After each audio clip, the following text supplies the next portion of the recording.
Amém, glória a Deus, graças a Deus. Quem veio para ouvir a palavra do Senhor, dá um glória a Deus aí no seu lugar.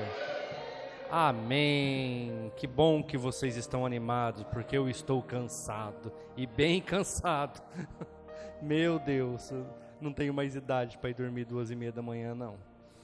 Mas abra comigo a sua palavra, sua Bíblia, no segundo livro de Timóteo, capítulo 4, nós vamos ler do versículo 6 ao 18. Porque eu já estou sendo oferecido por aspersão de sacrifício. O tempo da minha partida está próximo. Combati o bom combate, acabei a carreira, guardei a fé.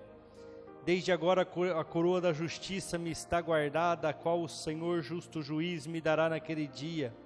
Não somente a mim, mas também a todos os que o amaram à sua vinda. Procura vir ter comigo depressa, porque Demas me desamparou.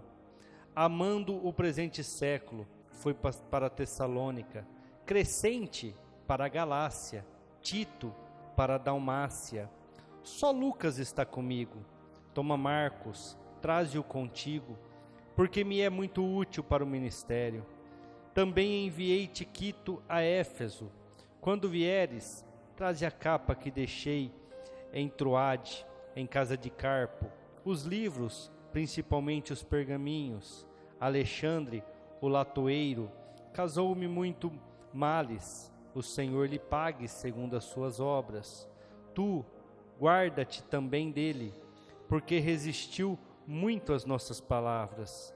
Ninguém me assistiu na minha primeira defesa, antes todos me desampararam, que isto lhe seja imputado. Mas o Senhor assistiu-me, fortaleceu-me, para que por mim fosse cumprida a pregação a todos os gentios e a ouvissem, e fiquei livre da boca do leão. E o Senhor me livrará de toda má obra, guardar-me-á para o seu reino celestial, a quem seja glória para todo sempre. Amém e amém, graças a Deus. Igreja,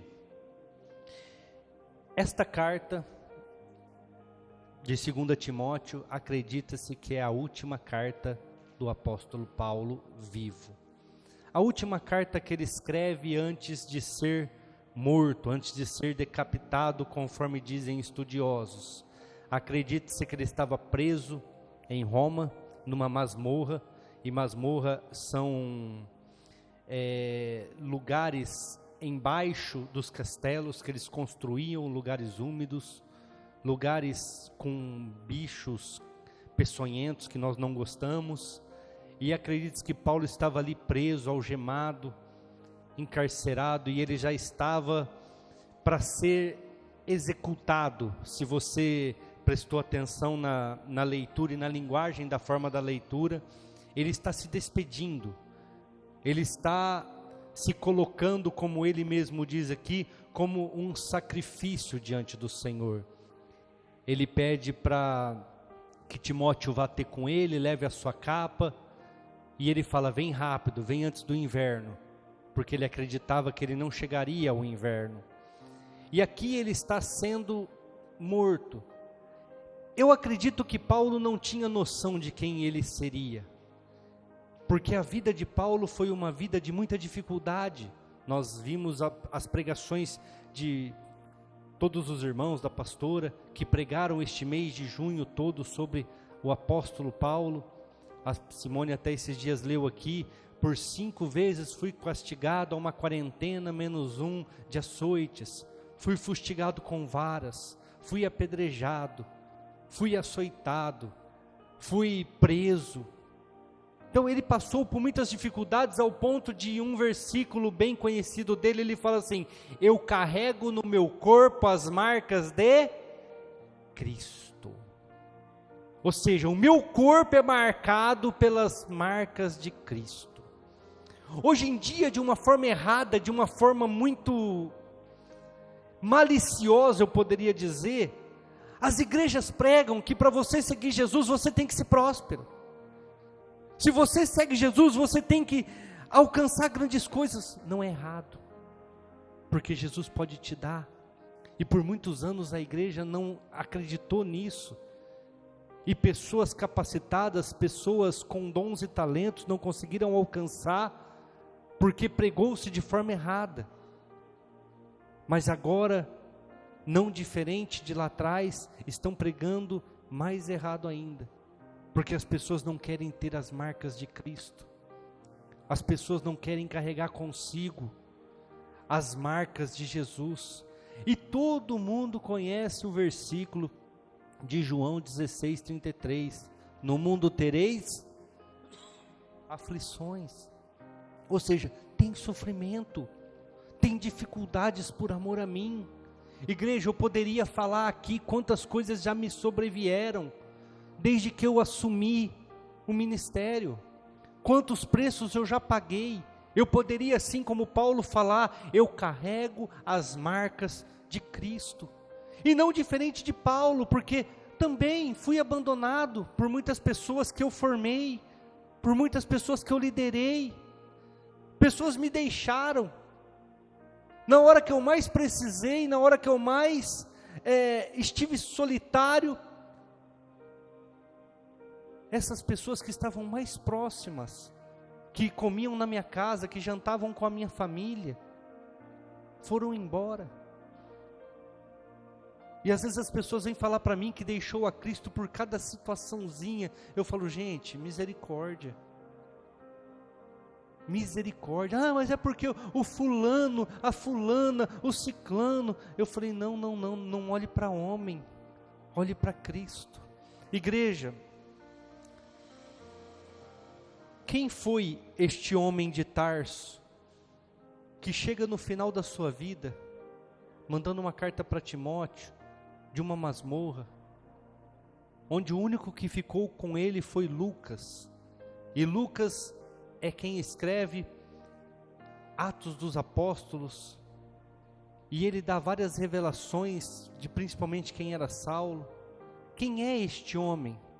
Este homem que não sabia a importância que ele teria no Evangelho, porque dos 27 livros que nós conhecemos do Novo Testamento, entenda bem, igreja, 27 livros tem o Novo Testamento, de Mateus a Apocalipse. Esse homem que estava neste momento de agonia de morte, ele estava no corredor da morte, ele escreveu 13 desses 27 livros. Pessoas até hoje são transformadas por causa dos seus escritos. Pessoas até hoje são conduzidas a Jesus Cristo por causa dos seus escritos. Interpretações fantásticas dos evangelhos são possíveis por causa das revelações que Paulo de Tarso teve nas prisões. E ele escreveu para as igrejas. Diversas igrejas foram abertas por ele. Diversos pastores foram encaminhados por ele. Quem é este homem? Em Filipenses capítulo 3, versículo 6, a Bíblia fala, ele relatando, para a igreja de Filipe, que ele era um judeu, circuncidado ao 8º dia, da tribo de Benjamim, judeu de judeus, pela lei fariseu, pelo zelo da lei, perseguidor da igreja. Ele perseguiu a igreja durante muito tempo. O que mais que ele era? Em Atos 22:3 diz que ele era um cidadão romano. Ele não era qualquer um, tanto que quando ele foi preso, açoitado, preso em praça pública, lá na cadeia ele fala para o chefe da guarda: vocês sabiam que vocês acabam de prender um cidadão romano? E as pessoas se reúnem para discutir o que queriam fazer, porque não imaginavam que aquele homem que pregava Jesus Cristo era um cidadão romano. Ele não poderia ser preso sem ter um julgamento.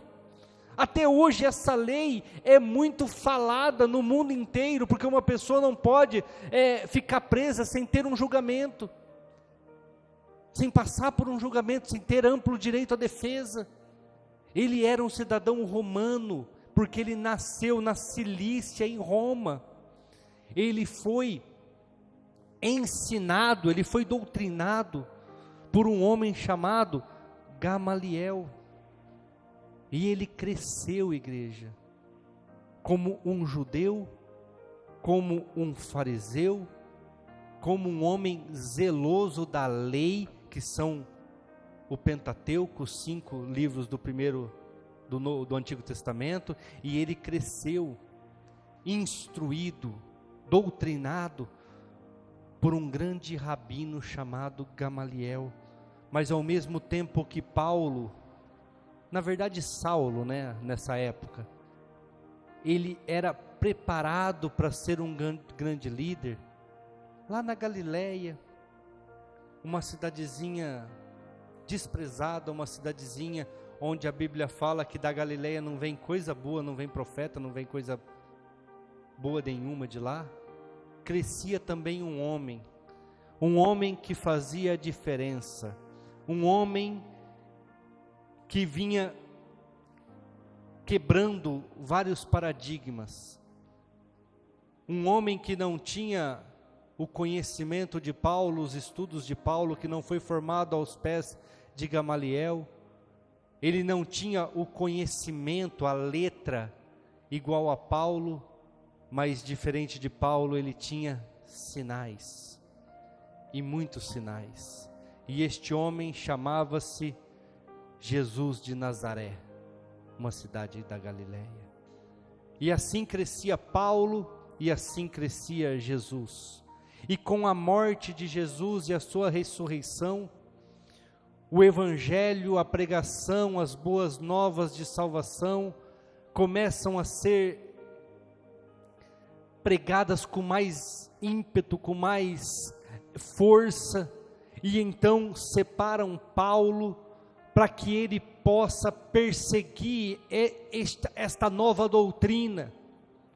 Então separam este homem chamado Saulo ou Paulo no seu nome grego, para perseguir essa doutrina deixada por esse Jesus, que as pessoas diziam haver ressuscitado, e que guardas foram pagos para dizer que havia sido roubado o seu corpo e não ressuscitado. E então nasce um grande perseguidor da igreja. Eu não vou ficar lendo devido ao tempo, mas em Atos capítulo 9, versículo 1, a Bíblia fala que ele era uma fera selvagem. Esse Saulo, ele saía e ele respirava ameaças contra os judeus. Ele respirava ameaças contra aqueles que queriam seguir o caminho de Jesus. Em Atos capítulo 8, versículo 3, a Bíblia fala que ele assolava a igreja de Cristo. Ele entrava nas casas e ele arrancava as pessoas e levava presa. Ele entrava nos lugares aonde tivessem alguém buscando este caminho chamado Evangelho de Jesus Cristo, as boas novas de salvação, que era totalmente contrário àquilo que era ensinado no judaísmo, totalmente contrário àquilo que era ensinado no Antigo Testamento, não contrário no que eu digo de fazer errado, mas de um cumprimento mais perfeito, não do jeito que eles queriam, com ordens, com ordenanças, mas sim com um coração contrido, com um coração convertido. Ele entrava nas casas e ele prendia as pessoas. Em Gálatas capítulo 1, versículo 13, a Bíblia fala que ele devastava a igreja com ódio. Ele tinha ódio dos cristãos, ele tinha ódio daqueles que serviam a Jesus Cristo, ele tinha ódio de quem proferisse o Evangelho de Jesus Cristo. Em Atos capítulo 22, versículo 4, a Bíblia fala que ele perseguia o caminho até a morte. ele perseguia tudo que era relacionado a Jesus. Tudo que era falado sobre Jesus, ele perseguia. Ele perseguia a igreja, ele perseguia cristãos, pregadores, servos, líderes, assim como pessoas que somente eram ouvintes. Ele perseguia até a morte, ou seja, ele levava preso e ainda ficava no sinédrio para dar o seu voto para que a pessoa fosse morta. Não era que perseguia e prendia e açoitava e soltava, não. Eles perseguiam e matavam as pessoas. Eles perseguiam e assolavam a casa até a morte. Em Atos 26, versículo 9, a Bíblia fala que ele perseguia os crentes e Jesus. Ele perseguia tudo aquilo que era relacionado a Cristo. Para você ter uma ideia do quanto isto é verdade, quando Jesus aparece para Saulo de Tarso no caminho de Damasco, onde ele cai do cavalo, qual que é a pergunta que Jesus faz para ele? Saulo, Saulo, por que me persegues? Ele não perseguia somente as pessoas, ele perseguia tudo aquilo que estava relacionado com Jesus. Ele perseguia o caminho, ele perseguia tudo aquilo que estava à sua frente. E Saulo também é tido como um touro indomável. O que é um touro indomável, igreja? É aquele touro que você precisa corrigi-lo. Você tem a manada ali, você tem o gado todo ali sendo transferido de um lugar para o outro, de um pasto para o outro. A maioria segue o seu caminho bonitinho, não é assim? Filinha indiana, um atrás do outro ali, bonitinho. Mas sempre tem aquele que é o indomável, não é assim? Ele quer dar uma desviada. Ele quer parar na hora que não é para parar. E esses aí são corrigidos com aguilhões. O que é um aguilhão, igreja? É uma vara com uma ponta afiada, aonde eles espetavam aquele boi para que ele voltasse para o rumo, para que ele voltasse para o caminho que os outros estavam seguindo. Então Saulo era um desses, um touro indomável, porque lá no mesmo capítulo de Atos, capítulo 9, a Bíblia fala que o próprio Jesus fala para ele: duro é para ti recalcitrar contra os aguilhões. Duro é para ti, Saulo, ficar dando murro em ponta de faca. Sabe por quê, igreja? A conversão de Saulo não começou ali naquele momento que ele cai do cavalo. Cada vez que ele entrava numa casa, cada vez que ele respirava ameaças, cada vez que ele prendia, cada vez que ele dava o seu voto para que um crente fosse assassinado, cada vez que ele respirava morte, cada vez que ele tinha ódio daquelas pessoas, algo dentro dele falava para ele: você está errado, irmão. Não é assim que você tem que fazer. Essa perseguição não é certa. Mas ele imaginava, em Atos 26, 9 fala isso, ele imaginava que perseguindo a igreja ele estava fazendo certo, mesmo com o seu espírito, a sua alma dizendo: não é assim. Então ele lutava contra ele mesmo, ele lutava contra tudo aquilo que era duro para ele. E então ele chega no caminho de Damasco, com cartas e ordens para invadir aquele lugar, tomar conta de tudo, prender crentes. E no caminho, com ódio, com raiva, como um touro indomável, uma grande luz aparece, assusta os cavalos derruba eles, aquela comitiva de Saulo, dos seus lombos. E a Bíblia fala que somente Saulo escuta uma voz dizendo: Saulo, Saulo, por que me persegues? E ele fala: Senhor, quem tu és, para que eu te sirva? Porque ele sabia quem era que falava com ele, quando ele estava perseguindo. Ele sabia quem era que estava com ele naqueles momentos. Só que ele não acreditava. Ele imaginava que ele estava fazendo certo perseguindo a igreja. E então Jesus fala: duro é para ti recalcitrar contra os aguilhões.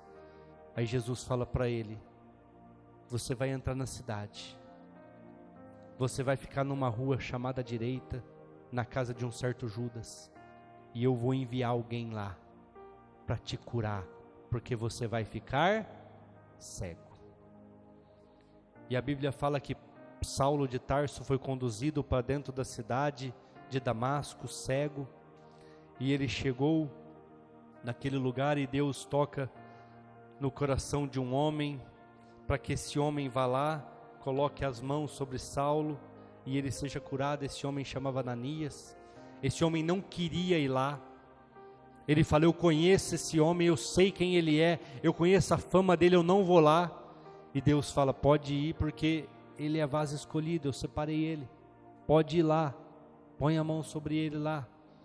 E então Ananias vai lá, coloca as mãos sobre este jovem Saulo, acredito que ele tinha 22 para 23 anos, e ele então é curado, ele então é restabelecido, ele passa pelas águas do batismo, e então ele começa, cheio do Espírito Santo, a anunciar Jesus, a pregar Jesus. Abra comigo sua Bíblia em Atos capítulo 9, nós vamos ler o versículo 20, Atos capítulo 9, versículo 20, e logo nas sinagogas pregava Jesus, que este era o Filho de Deus. Ele começou a pregar, ele começou a ensinar, ele começou a falar: esse Jesus é o Filho de Deus, esse Jesus é aquele que estava escrito, esse Jesus a quem eu perseguia realmente é o Filho do Deus Altíssimo, o Messias que havia de vir. E no versículo 22 a Bíblia fala: Saulo, porém, se esforçava muito mais e confundia os judeus que habitavam em Damasco, provando que aquele era o Cristo. Igreja, nós estamos falando de um homem que era doutor. Aos 22 anos, Saulo de Tarso já era doutor. Nós estamos falando de um homem que foi formado nas melhores faculdades eclesiásticas daquela época, um homem que teve o melhor professor, um professor renomado chamado Gamaliel, um homem que o próprio Pedro na sua carta lá no final fala assim: Saulo é tão inteligente que é difícil até de entender os seus escritos, porque ele era além do seu tempo. Nós estamos falando de uma pessoa que não era como os apóstolos, porque os apóstolos eram todos galileus, e Galileu, e você vai lembrar em alguns textos falados principalmente por Cristo, eles eram iletrados, ou seja, eles não tinham escrita, eles não tinham conhecimento da letra, eles não conseguiam ler, eles eram loucos que eu digo assim, sem conhecimento. Mas não, agora está aqui diante de Damasco, um homem diferente daqueles que era perseguido, um homem que não era simples não, ele era um cidadão romano, da Cilícia, de Roma, ele era hebreu de hebreus, circuncidado ao 8º dia, da tribo de Benjamim, formado aos pés de Gamaliel. Estava ali diante dele um doutor. E o que acontece no versículo 22, não sei se vocês prestaram atenção, ele começa a confundir os judeus que estavam ali. Os doutores ali da lei começam a ficar confundidos. Por que, igreja? Por que eles ficam confundidos? Porque ele provava que aquele era o Cristo. Alguns aqui que já fizeram ou ainda estão fazendo faculdade vão entender o que eu vou dizer aqui. Ele defendia uma tese. Paulo pega o microfone, é lógico que naquela época não tinha o microfone, mas ele pega lá a bancada, ele sobe e ele começa a defender uma tese, não como um galileu iletrado, não como um galileu que não tinha conhecimento, não, agora estava ali diante deles um doutor da lei, Um homem que conhecia demais a Bíblia. Não era qualquer pé rapado que estava ali na frente deles, não. Era Saulo de Tarso da Cilícia. E ele defendia uma tese através das Escrituras, usando o Antigo Testamento, versículos e capítulos. Lógico que naquela época não tinha separação ainda, mas ele pegava os pergaminhos e ele falava aqui, ó, quando estava falando aqui, era desse Cristo, quando foi declarado aqui, era desse Jesus, quando estava falando que ressuscitaria, era esse Messias que estava por vir e veio, e vocês crucificaram. Então agora Saulo começa a provar quem era Cristo, não somente com palavras, mas defendendo uma tese, com argumentação, com provas nas Escrituras. Ele começa a defender. E o que acontece, igreja, no versículo 26 de Atos? Vamos ler aí. E quando Saulo chegou a Jerusalém, procurou-se ajuntar-se aos discípulos, mas todos o temiam e não creram que ele fosse discípulo. E Saulo pensa assim no seu coração: agora eu vou arrebentar. Defendi a tese diante dos damascenos, tenho conhecimento, tenho experiências, agora eu vou subir para Jerusalém, vão me aceitar, eu vou liderar essa igreja e vou alcançar muitas vidas. Mas o que aconteceu, igreja? Não receberam. Os líderes da igreja não o aceitaram, não acreditaram que ele havia se convertido. Versículo 30. Sabendo, porém, os irmãos o acompanharam até Cesareia e o enviaram a Tarso. Devolveram Saulo para Tarso, devolveram ele para sua terra. E pasmem, irmãos, Saulo ficou lá esquecido por 10 anos. 10 anos ele ficou lá. Leia o versículo 31 comigo. Assim, pois, as igrejas em toda a Judéia, Galiléia, Samaria tinham paz, eram edificadas e se multiplicavam, andando no temor do Senhor e na consolação do Espírito Santo. Aquele homem estudado, aquele homem doutorado, aquele homem que tinha o pleno conhecimento, que defendeu uma tese e que confundiu os sábios da época, pensando que já assumiria uma posição na igreja, é rejeitado por Pedro, Tiago, João e os apóstolos. O próprio Jesus fala que não é para ele ficar ali. As pessoas então enviam ele de volta para sua cidade natal, para Tarso, e às vezes ele acreditando que a igreja não ia crescer porque ele não estava ali, porque ele não foi aceito. Na verdade, no versículo 31 que nós acabamos de ler, a igreja cresceu, a igreja multiplicou, a igreja teve paz, a igreja não dependeu dele. Sabe o que isso nos mostra, igreja? Nada depende de nós. Não sou eu que vou fazer essa igreja crescer. Não é a pastora Simone. É Deus. Tudo depende de Deus. E Saulo ainda não tinha entendido isso. Sabe por quê? Porque Saulo, por mais que ele se converteu, ele ainda era pegado ao Antigo Testamento. E o Antigo Testamento tudo depende de você. Não é assim? Se você fizer certo, se você cumprir os mandamentos, se você guardar o sábado, se você guardar o seu Deus, não adorar outro Deus, não trair, não matar, não roubar, não se prostituir, você vai alcançar. Depende de você. Mas no Novo Testamento como que funciona? Tudo depende de Deus, porque é graça. Só que Saulo não entendia isso. Ele ainda achava que ele ia fazer, que ele ia conseguir. E passados-se 10 anos, esquecido naquele lugar, igreja. Atos 13, um pouquinho para frente aí, ó. De Atos 9 a Atos 13, passaram-se 10 anos. Atos 13, versículo 1 ao 3. Na igreja que estava em Antioquia, havia alguns profetas doutores, a saber, Barnabé, Simão, chamado Níger, Lúcio, Cirineu e Manaém, que fora criado com Herodes, o tetrarca, e Saulo. E servindo eles ao Senhor, e jejuando, disse o Espírito Santo: apartai-me a Barnabé e a Saulo, para que a obra que eu os tenho chamado. Então, jejuando e orando e pondo sobre eles as mãos, o despediram.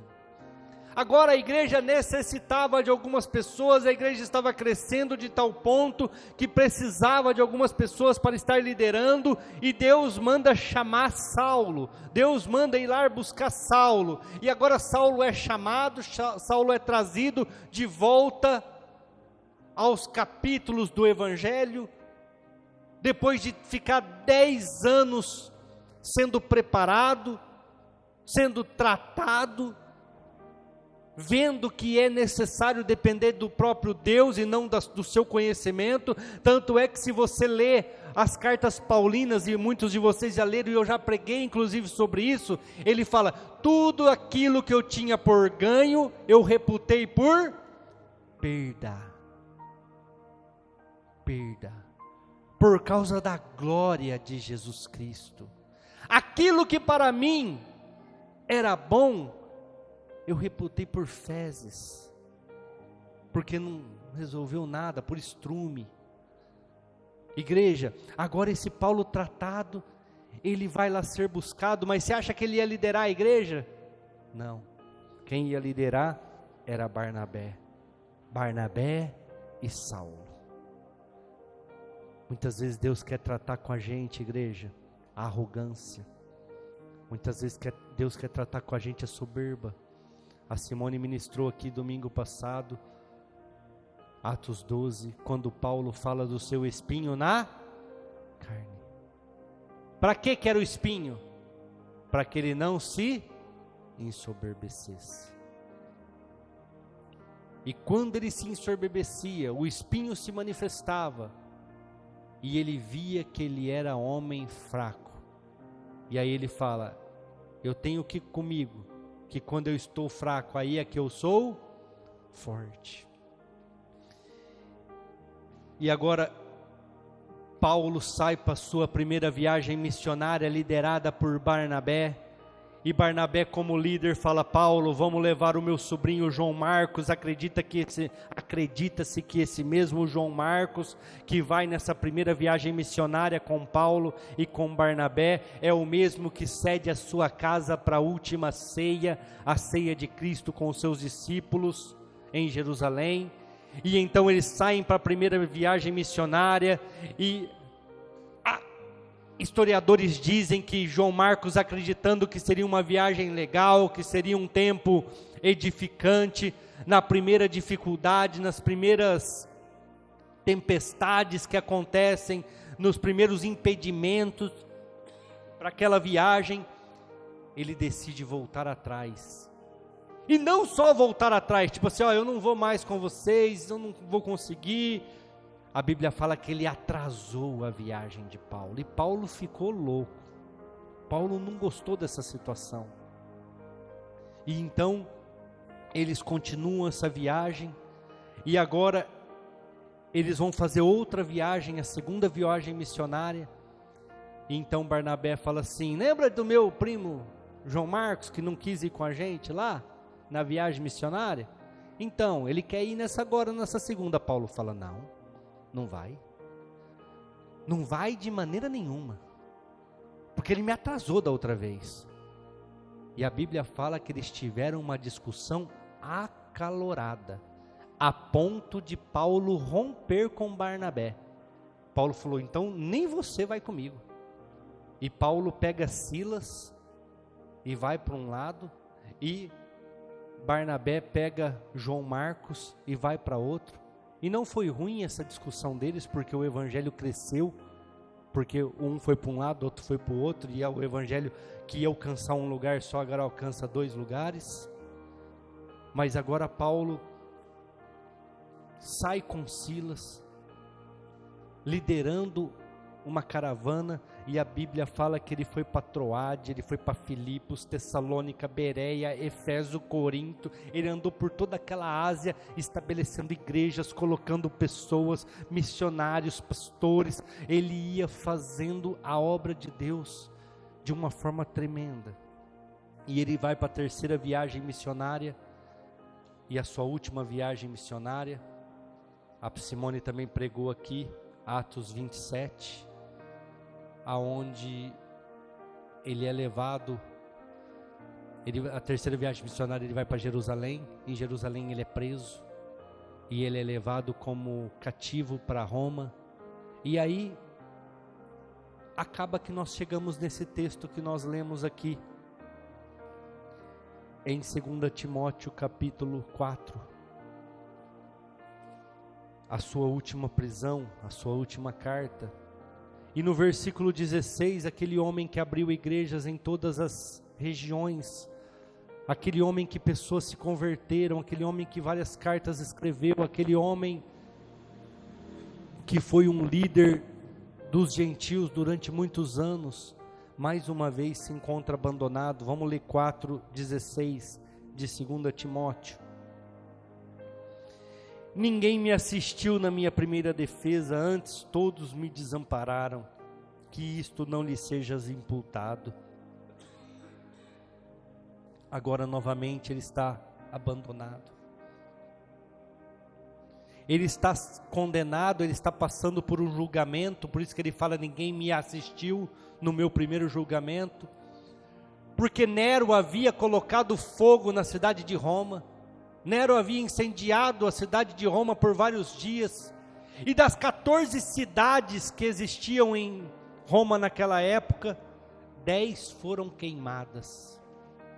10 das cidades foram totalmente queimadas, somente 4 delas resistiram, e as 4 que resistiram eram cidades onde habitavam a maioria dos judeus.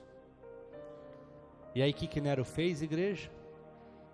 Acusou Paulo dele ser um incendiário, dos judeus terem posto fogo em Roma. Paulo foi condenado à masmorra, à morte, como nós lemos no começo do culto.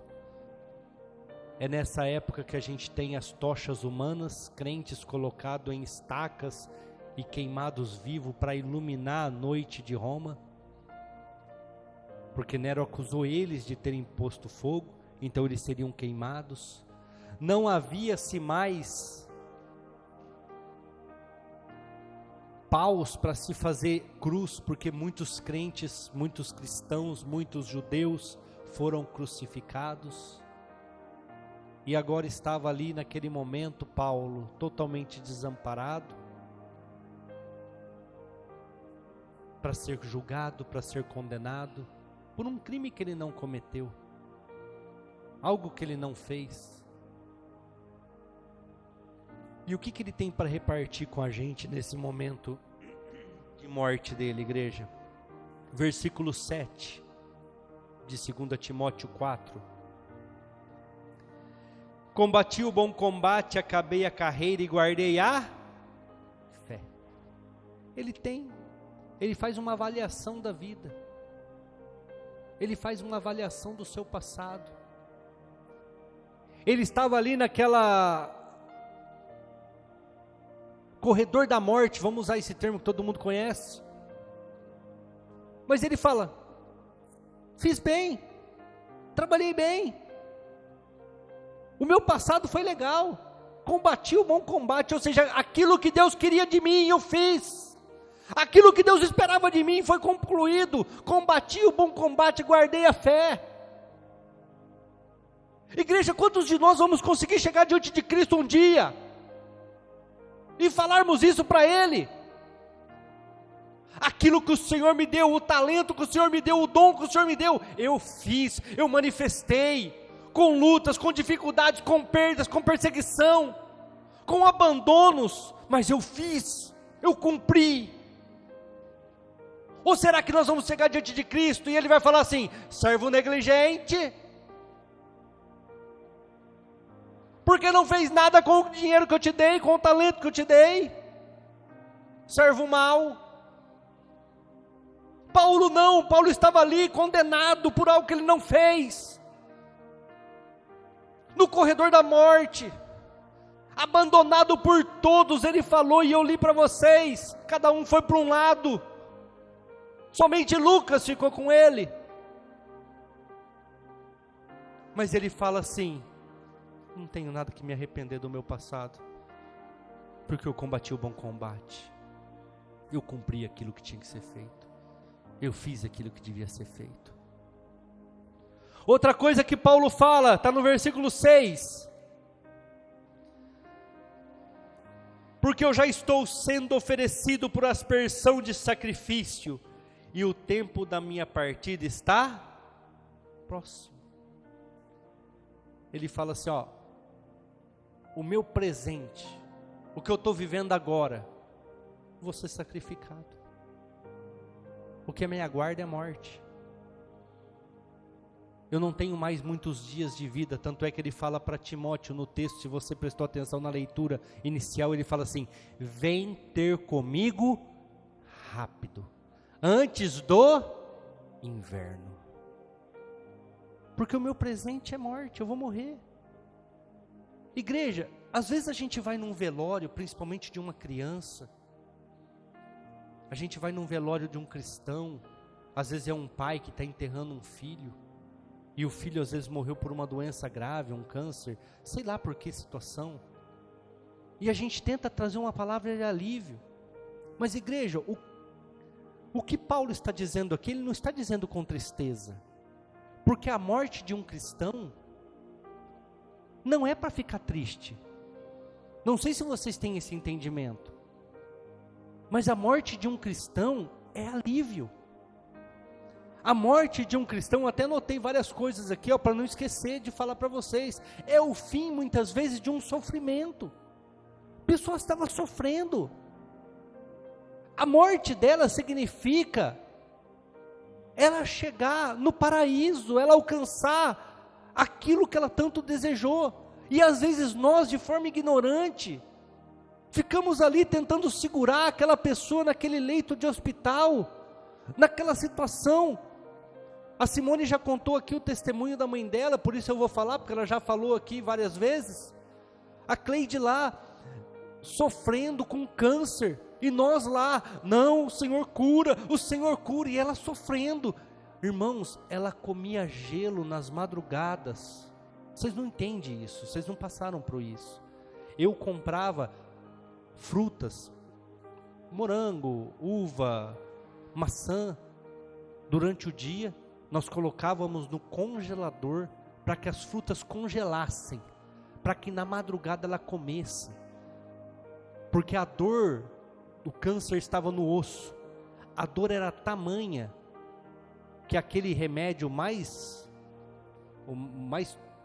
forte para dor, eu não lembro nem o nome daquilo lá, morfina, não conseguia controlar a dor dela. Então o que ela fazia? Ela comia aquelas frutas congeladas, porque você sabe que o gelo, o que ele faz? Ele anestesia, não é assim? Quando alguém machuca aí, principalmente os atletas de Cristo aí, machuca, o que vocês colocam no lugar? Gelo. Para quê? Para anestesiar. Ela comia gelo puro, ela comia frutas congeladas. E um dia eu com a minha biroquinha, 1981, vindo embora da JS Amarela, que eu trabalhava lá, era um sábado, nunca vou esquecer, eu estava em cima do portilhão do Jordão Reis, porque eu pegava ali para entrar na Nossa Senhora da Paz e ir para casa, e eu estava orando pela cura da Cleide, eu escutei uma voz claramente dizendo no meu coração: larga. E eu falei, meu Deus, o que é isso? E de novo, larga. E eu entendi claramente, igreja, não era para orar pela cura da minha sogra, não era para continuar aquela oração, mas eu fiquei quieto. Eu falei, gente, como é que eu chego na minha mulher e falo que Deus mandou não orar para a mulher, para a mãe dela? Ela vai achar que eu quero enterrar a mãe dela, e na verdade eu gostava da minha sogra demais, minha sogra nunca me fez mal nenhum, muito pelo contrário, me ajudou demais. Falei, vou ficar quieto. Aí no outro dia, Simone veio em mim e falou, tive um sonho. onde Deus me mostrou que Ele virava a página. E Ele me mostrou que minha mãe vai morrer. E eu falei: Simone, aconteceu isso, isso, isso comigo. Ela falou: então nós temos que parar de orar. Por que, igreja? Porque ela era cristã. Ela era serva. Paulo era cristão. Paulo ia ser oferecido à morte. Mas a morte de um cristão é o fim do sofrimento, é o alívio. É alcançar, é o descanso, é o objetivo, é alcançar aquilo que ele tanto almejou. E Paulo entendia que aquele momento presente dele era a sua morte. E ele também entendia o futuro, versículo 8.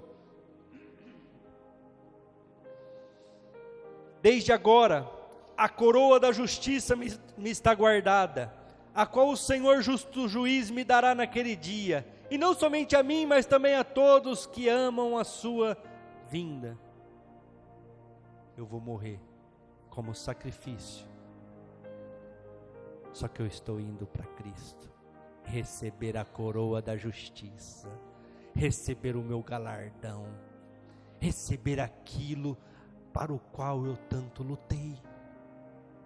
Igreja, muitas vezes a gente chega no momento da morte, triste, desesperado, porque nós não fizemos o que tinha que fazer, não combatemos o bom combate.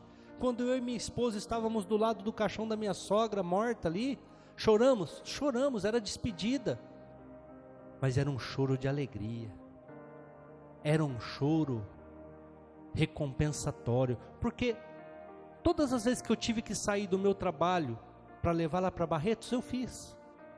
Todas as vezes que eu tive que abastecer o carro com o meu próprio dinheiro, porque ela ia 2, 3 vezes para Barretos, eu fiz. Tudo que eu tive que fazer para minha sogra eu fiz. Eu deixei a minha casa, aluguei a minha casa para ir morar com ela enferma, correndo o risco dela morrer a qualquer momento do nosso lado. Eu fiz. A Simone fez. E o dia que nós enterramos ela, nós estávamos aliviados, porque nós estávamos descansando, assim como ela estava descansando. Igreja, muitas vezes nós não entendemos como que as coisas funcionam, mas esse homem forte, que combateu o bom combate, que entendia que ele ia morrer, e que sabia que o seu futuro seria na glória com Jesus Cristo, também tinha sentimentos, igreja. Ele não era um super-homem. Nós não somos super-homens. Por mais que eu sei o que Deus tem para a minha vida, Simone tem falado aqui há alguns dias, que Deus tem mostrado, e nós sabemos o que nós temos. Mas viver certas coisas é difícil, porque nós não somos de pedra. Nós somos seres humanos, nós temos sentimentos. Versículo 9. Procura vir ter comigo depressa. Estou solitário, estou sozinho, Timóteo. Só Lucas está aqui comigo, cara.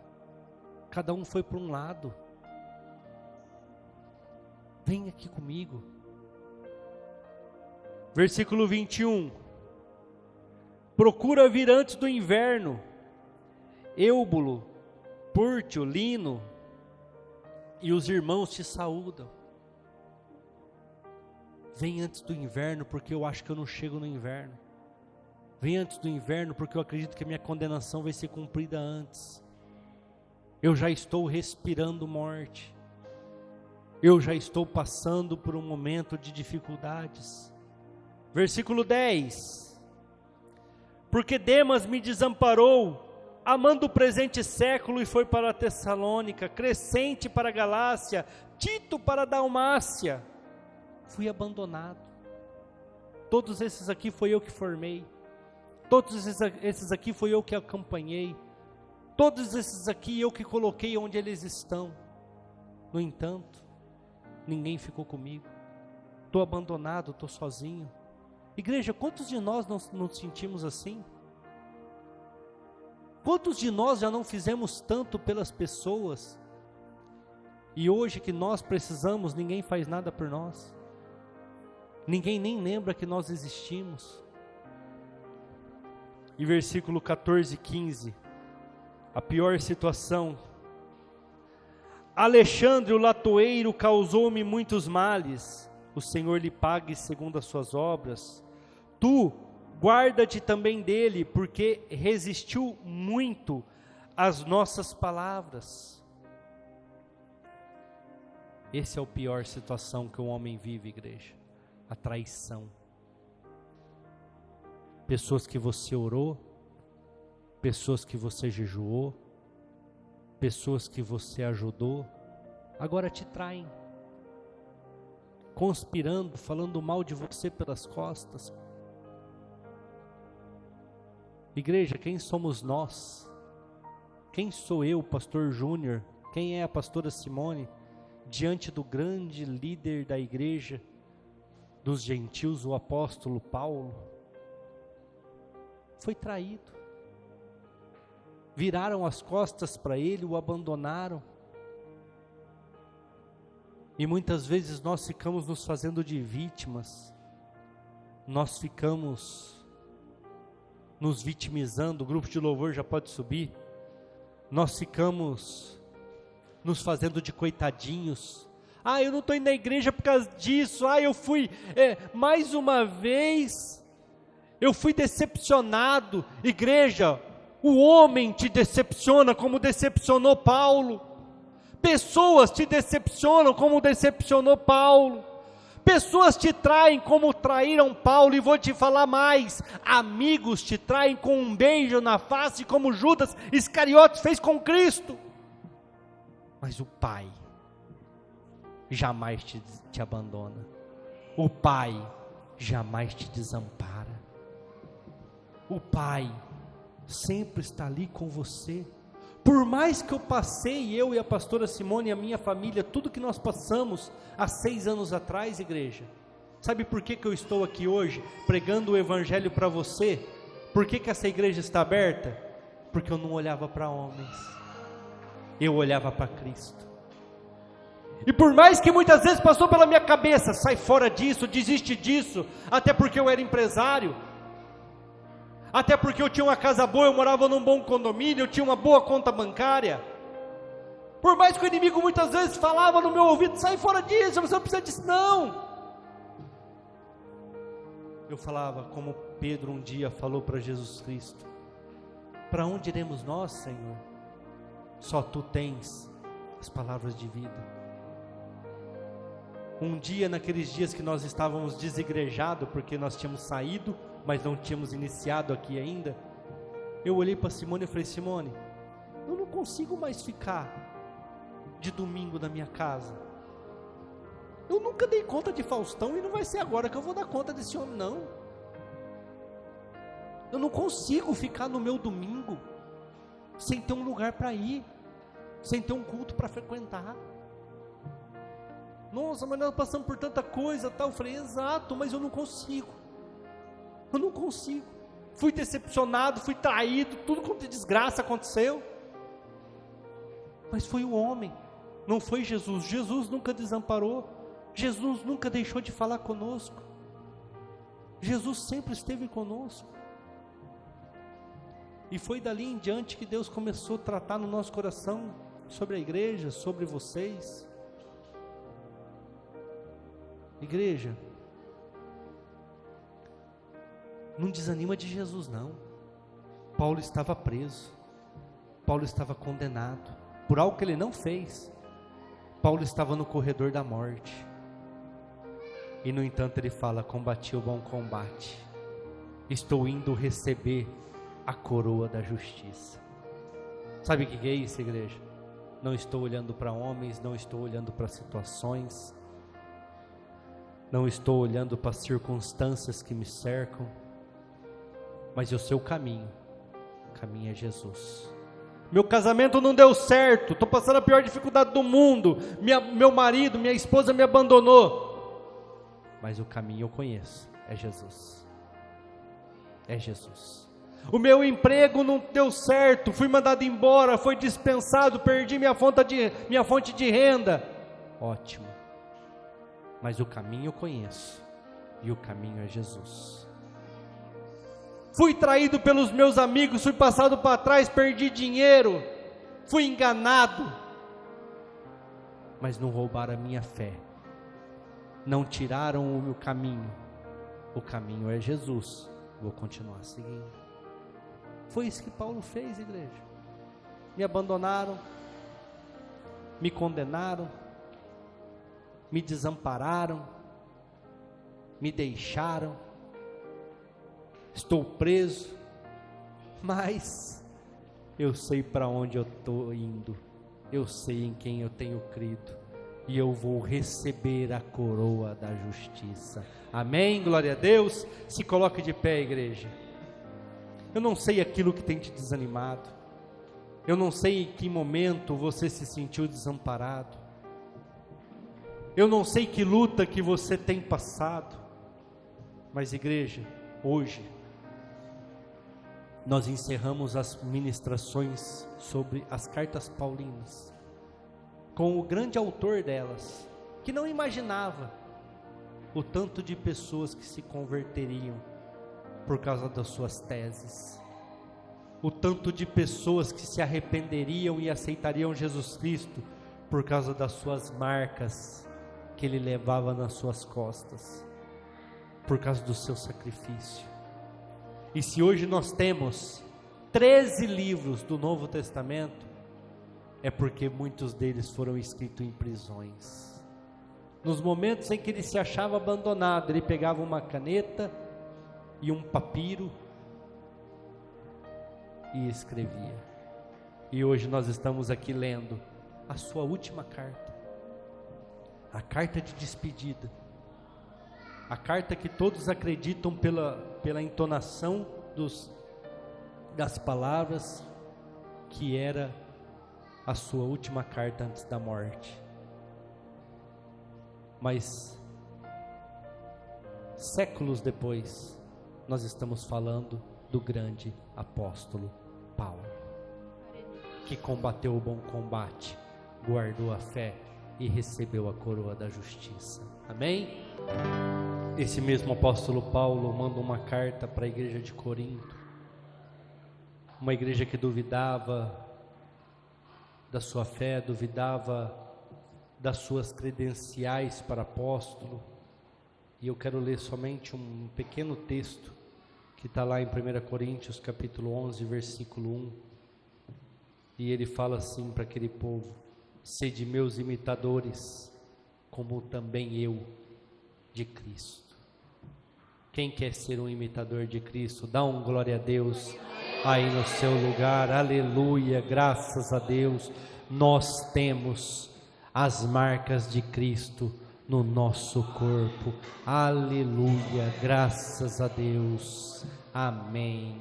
Deus abençoe. Simone, encerra para nós o culto. Amém, irmãos. Vocês aprenderam esse mês com o apóstolo Paulo? Amém. Eu acredito que se nós ficássemos até o final do ano ministrando sobre as cartas de Paulo, ainda faltaria coisas para nós aprendermos. Enquanto eu estava sentada ali, o Senhor me trouxe esse versículo que o pastor acabou de ler ao coração. De tudo que o apóstolo Paulo passou e ensinou e deixou para mim, esse versículo é o que nós mais precisamos pôr em prática. Ser imitador de Cristo. Imite Cristo, irmãos. Imite Cristo. Ande com Cristo. Seja Cristo, respire Cristo, se alimente de Cristo. Porque tudo que nós temos aqui vai passar. O apóstolo Paulo falou. Tudo que ele viveu para ele é como perca. Porque é melhor Cristo. Melhor é Cristo. Amém? Feche seus olhos.